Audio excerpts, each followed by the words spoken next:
Hello दोस्तों, कैसे हैं आप सब। आशा करते हैं आप सब ठीक होंगे। ये हमारा नया सीरीज है और इसमें हम देखेंगे बिहार एसएससी का एग्जाम होने वाला है अभी 12th लेवल का, दरोगा का वैकेंसीज आने वाले हैं और बिहार एसएससी सीजीएल का भी वैकेंसीज आने वाला है। तो उसके परपिक्स में हम कुछ देखेंगे, कुछ इंपॉर्टेंट चीज़ें जो पढ़ेंगे। ये नया सीरीज है, बिल्कुल शुरुआत है, तो घबराइएगा मत, हो सकता है थोड़ा खराब हो। पर चलिए आज देखते हैं नोबेल पुरस्कार विजेता भारतीय भारत में किसने किसने नोबेल पुरस्कार कब कब और किन क्षेत्रों में जीता है, उसको याद करेंगे हम लोग आज। तो चलिए शुरू करते हैं। सबसे पहले नोबेल प्राइज भारत में किसको मिला था? रविंद्रनाथ टैगोर को, है ना। नोबेल प्राइज का इतिहास भी थोड़ा सा जान लेते हैं। नोबेल पुरस्कार शुरुआत कब से हुआ था? नोबेल प्राइज का शुरुआत हुआ था 1901 से, है ना। कितने क्षेत्रों में दिया जाता है? 6 क्षेत्रों में। नॉर्वे ओस्लो में मिलता है। चलिए अब भारत के कितने व्यक्तियों को मिलता है वो देखते हैं। सबसे पहला रविंद्रनाथ टैगोर, है ना। इन्हें 1913 सबसे पहले 1913 में नोबेल प्राइज मिला है और साहित्य के क्षेत्र में मिला है। ठीक है, चलिए अब नेक्स्ट। दूसरे नंबर पे है चंद्रशेखर वेंकट रमन, यानी जिनको सीवी रमन बोला जाता है। दूसरे नंबर पर सीवी रमन को रमन इफेक्ट के लिए भौतिक शास्त्र में मिला था। ठीक है ना, 1930 में। पहला 1913, दूसरा 1930। तीसरा तीसरा है हरगोविंद खुराना, इन्हें चिकित्सा के क्षेत्र में नोबेल प्राइज मिला है 1968 में।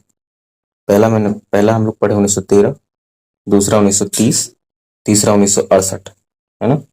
अब चलिए आगे चलते हैं नेक्स्ट पे।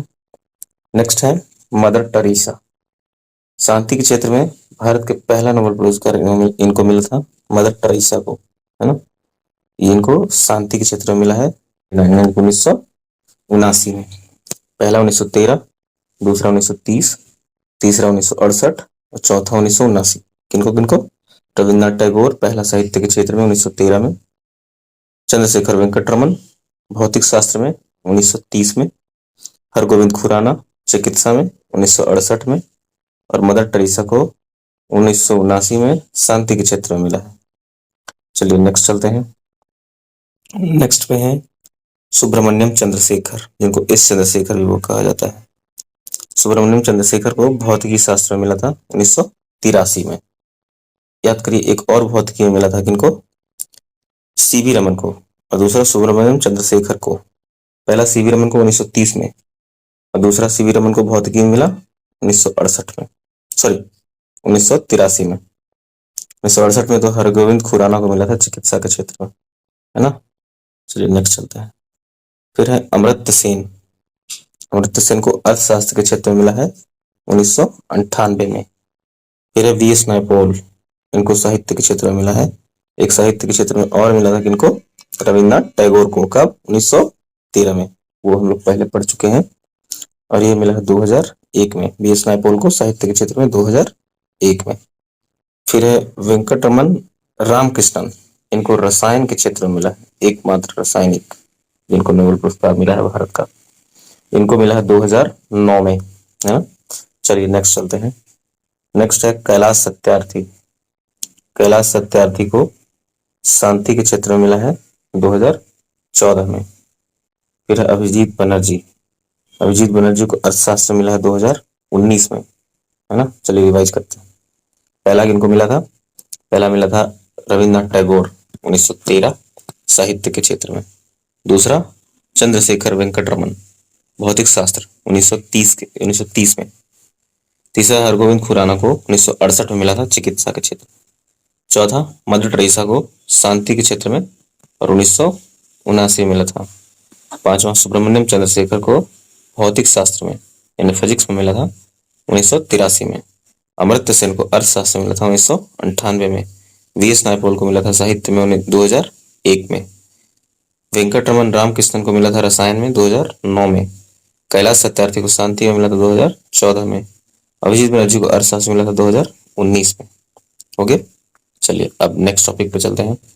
दूसरा टॉपिक है हमारा विदेशों में भारतीय क्रांतिकारी संगठन, जैसे इंडिया हाउस। इंडिया हाउस जो लंदन में स्थापना किया गया था श्यामजी कृष्ण वर्मा के द्वारा, कब किया गया था?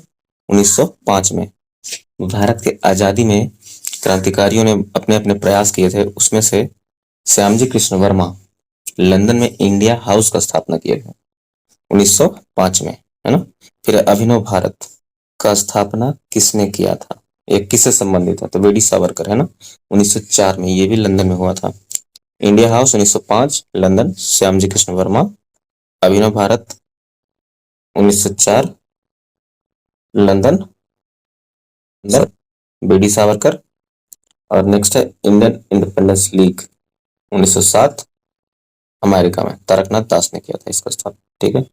अब Indian Independence league and government, Indian Independence league and government, इसको किसने किया था, इसको किसने किया था, राजा महेंद्र प्रताप, काबुल में, अफगानिस्तान के काबुल में, है ना। क्या क्या पढ़ा हमने, Indian house 1905 London, Shyamji Krishna Verma. Indian house 1905 Shyamji Krishna Verma. दूसरा अभिनव भारत 1904 वी डी सावरकर, है ना। फिर इंडियन इंडिपेंडेंस लीग 1907 अमेरिका में हुआ था स्थापना, इंडियन इंडिपेंडेंस लीग का 1907 में, Taraknath Das. India House 1905 London, Shyamji Krishna Varma. Abhinav Bharat 1904 London, B D Savarkar. Indian Independence League 1907 America में स्थापना हुआ, Taraknath Das 1907 Indian Independence League. और एक और Indian Independence League 1942 Tokyo Japan, Rash Behari Bose, रास बिहारी बोस का 1942 में ही आजाद फौज सिंगापुर में, ठीक है। चलिए अब ऊपर चलते हैं। Indian Independence league and government 1915, जब गांधी जी भारत आए थे उसी वक्त Indian Independence league and government का स्थापना हुआ था काबुल में। स्थापना किए थे राजा महेंद्र प्रताप, है ना। गवर्नमेंट का स्थापना कौन करेंगे, कोई राजा ही करेंगे, तो ऐसे करके याद कर सकते हैं आप कि Indian Independence league and government का स्थापना राजा महेंद्र प्रताप ने किया था काबुल में 1915 में। अगर इंडियन इंडिपेंडेंस लीग ये दो हुआ था, पहले ही बताया आपको, एक 1942 यहाँ दिख रहा है, मैं दिखाता हूँ आपको, ये देखो, देखिए एक है यहाँ इंडियन इंडिपेंडेंस लीग 1942 टोक्यो में, रास बिहारी बोस। और एक इंडियन इंडिपेंडेंस लीग 1907 अमेरिका में, तारकनाथ दास, है ना। तो चलिए नेक्स्ट चलते हैं, नेक्स्ट टॉपिक पे चलते हैं। अगला टॉपिक है हमारा विश्व में के महाद्वीप महत्वपूर्ण तथ्य, मतलब महाद्वीप से संबंधित कुछ तथ्य हैं, जैसे एशिया, अफ्रीका, इन महाद्वीपों से, सभी महाद्वीपों से सबसे बड़ा देश पढ़ेंगे, सबसे छोटा देश पढ़ेंगे, उनके ऊंचे शिखर पढ़ेंगे और नदियां भी पढ़ेंगे, है ना। तो चलिए देखते हैं, ये ज्योग्राफी के सेक्शन में आपको आपसे पूछ सकता है और पूछता ही है। चलिए देखते हैं, सबसे सबसे पहले एशिया को देखते हैं। एशिया में सबसे बड़ा देश, एशिया में सबसे बड़ा देश कौन सा है, अब सभी को पता है क्षेत्रफल की दृष्टि से। एशिया में सबसे बड़ा देश है चीन।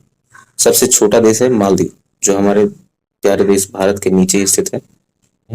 एशिया का सबसे ऊंचा शिखर माउंट एवरेस्ट है, हिमालय का सबसे ऊंचा चोटी है, ये तो पूरे विश्व का सबसे ऊंचा चोटी है, तो एशिया का तो होगा ही, है ना, माउंट एवरेस्ट।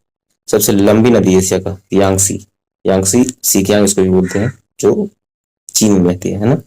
चलिए नेक्स्ट चलते हैं, नेक्स्ट है हमारा अफ्रीका। अफ्रीका महादेश को देखते हैं।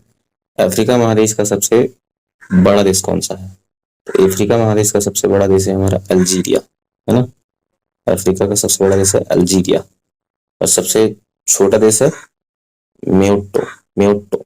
चलिए सबसे ऊंचा शिखर, सबसे ऊंचा शिखर है mount Kilimanjaro, mount Kilimanjaro. Asia का सबसे ऊंचा शिखर था माउंट एवरेस्ट, अफ्रीका का है माउंट किलिमंजारो। सबसे लंबी नदी कौन सी है, नील नदी, अफ्रीका की सबसे लंबी नदी नील। तो चलिए आगे चलते हैं, अब हम उत्तरी अमेरिका को देखेंगे। उत्तरी अमेरिका में सबसे बड़ा देश कनाडा, उत्तरी अमेरिका में सबसे बड़ा देश कौन सा है, कनाडा है। सबसे छोटा देश कौन सा है, सेंट पीरे, सेंट पीरे, है ना। कनाडा की राजधानी कहाँ है, ओटावा, ठीक है, ये याद रखिएगा। चलिए सबसे ऊंचा शिखर कौन सा है उत्तरी अमेरिका का, उत्तरी अमेरिका का सबसे ऊंचा शिखर है माउंट मैकिनले। याद करिए, रिकॉल करिए फिर से। एशिया का सबसे ऊंचा शिखर कौन था, माउंट एवरेस्ट था। अफ्रीका का कौन सा था, माउंट किलिमंजारो। उत्तरी अमेरिका कौन सा है, माउंट मैकिनले, माउंट मैकिनले। और यहाँ की सबसे लंबी नदी है मिसौरी, मिसौरी मिसिसिपी जिसको बोलते हैं, मिसौरी। चलिए अब चलते हैं दक्षिणी अमेरिका में। सबसे बड़ा देश ब्राजील, सभी को पता है। चलिए सबसे छोटा देश कौन सा है, फॉकलैंड, सबसे छोटा देश फॉकलैंड, फॉकलैंड, है ना।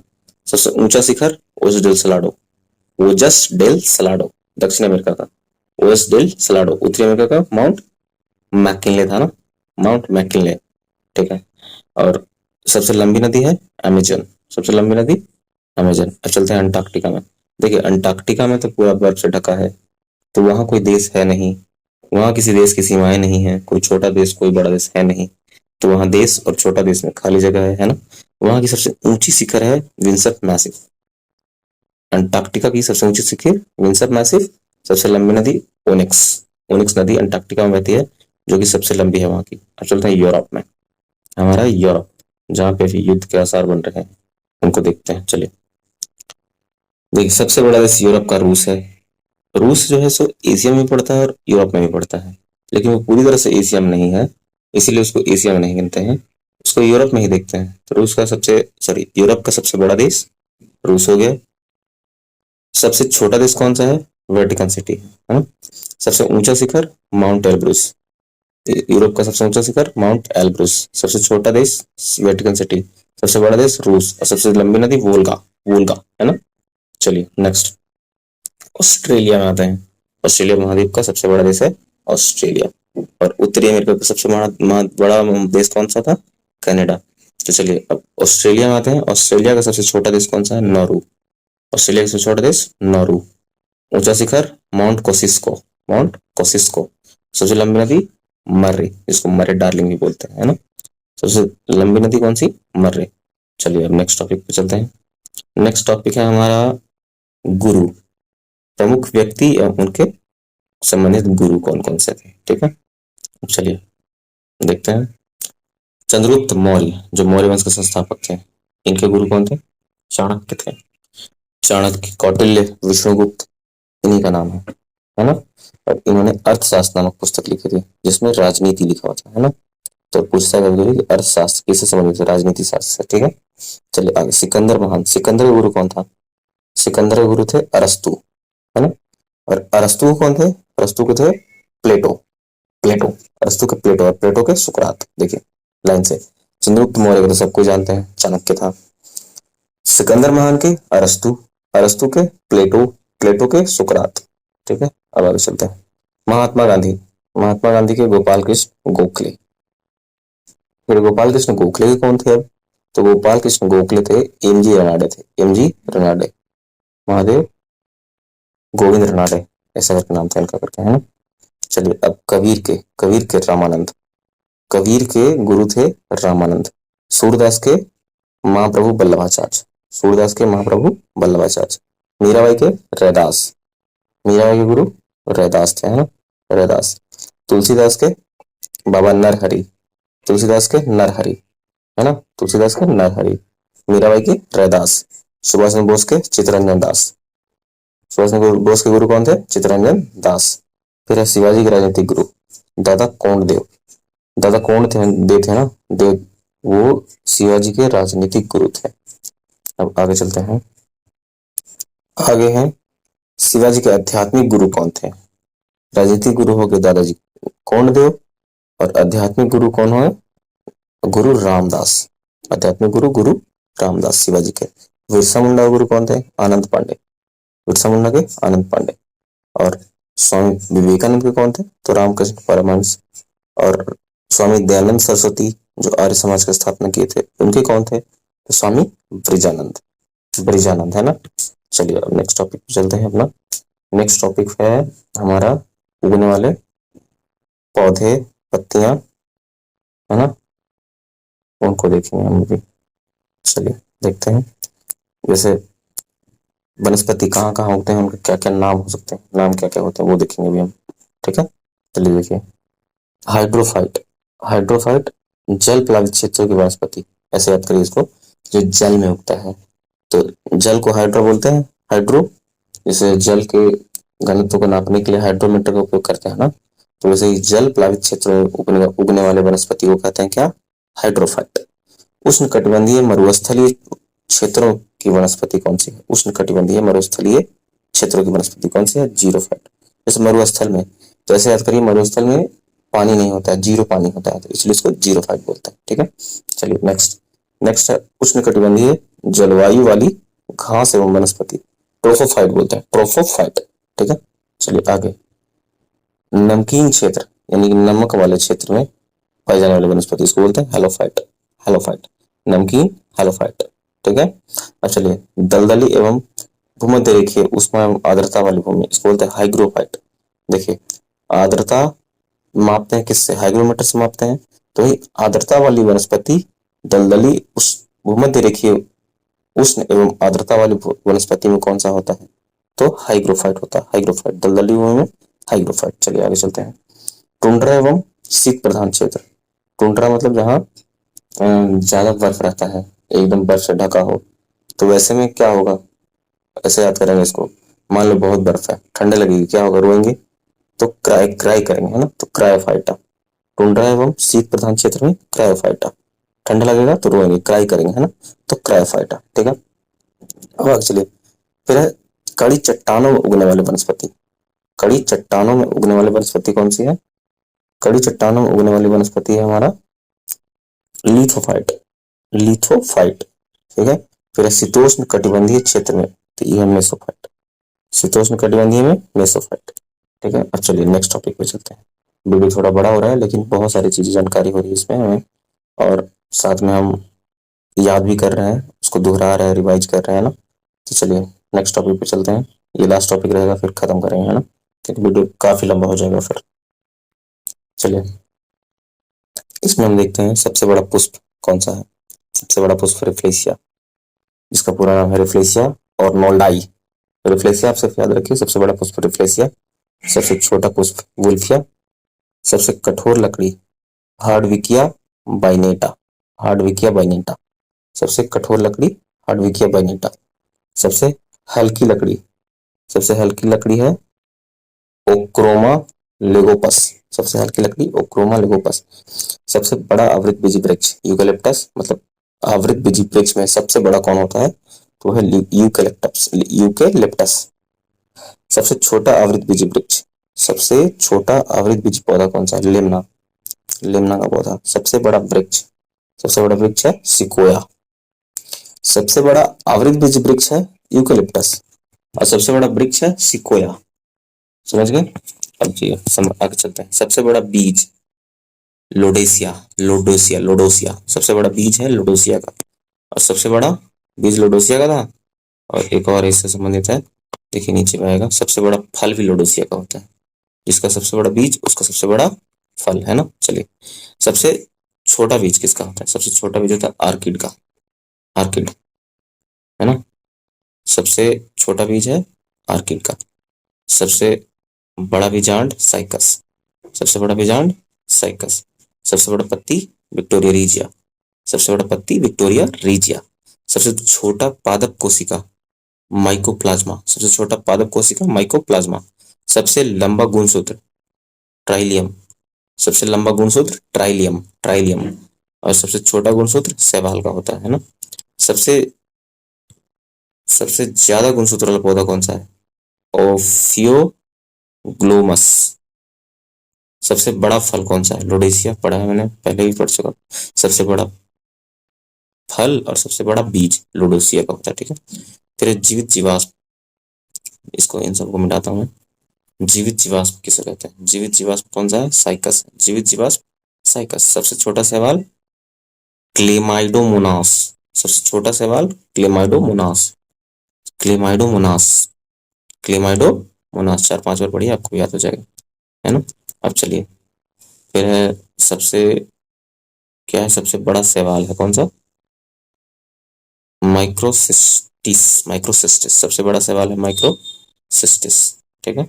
अब चलिए नेक्स्ट टॉपिक, नहीं सॉरी, मैंने कहा था आपको कि इतने में खत्म करेंगे, वीडियो लंबा हो जाएगा, है ना? तो आज इतना ही रहने देते हैं, फिर अगले दिन और भी बहुत सारा। अभी तो 7 पेज तक पढ़े हैं, 8, 9, 10, 11, इतने सारे तथ्य मैं लेके आया था आपके लिए। तो नेक्स्ट नेक्स्ट में कवर कर लेंगे उनको, है ना? चलिए, धन्यवाद। सब्सक्राइब कीजिए अगर आपको पसंद आता है। इसमें थोड़ा सा ये बिल्कुल नया हो सकता है कि आपको समझना है या फिर बहुत गंदा लग रहा हो। शुरुआत में किसी का भी अच्छा नहीं होता।